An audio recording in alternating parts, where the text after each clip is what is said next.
வீர வணக்கம் வீர வணக்கம் அவையோர் அனைவருக்கும் என் வீர வணக்கம். நம் நாட்டை நாம் பெற நாங்கள் பட்ட கஷ்டங்கள் எத்தனை எத்தனையோ எழுத வார்த்தை போதாது, எண்ணினால் முடிவு பெறாது. கவியாலே உம்மை உசுப்பேற்றி, கவியாலே உன் ரத்தத்தை சூடேற்றி, உம்மை ஒன்று திரட்டி சுதந்திரத்தை பெற செய்தது நானும் ஒருவன்.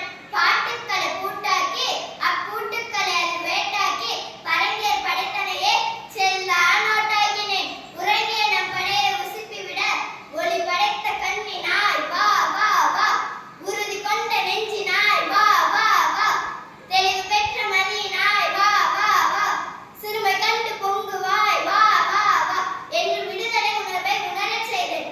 வெள்ளையை வெளித்திட்ட அடியாலே உடல்கள் தான் தடித்தன, உள்ளங்கள் உறுதி பிடித்தன. தடிகளில் அடிகளால் இக்குடி விழவில்லை பிடி, இப்பிடிகளில் உறுதினால் விழவில்லை நம் கொடி. ஆம், அச்சமில்லை அச்சமில்லை அச்சம் என்பதில்லை, உச்சி மீது வானிருந்து வீழுகின்ற போதிலும் அச்சமில்லை அச்சமில்லை அச்சம் என்பதில்லை என்று அஞ்சா நெஞ்சத்துடன் முட்டி மோதியதில் முடிவில் வெண்மதியாய் சுதந்திரத்தை நாம் பெற்றோம். பெற்றிட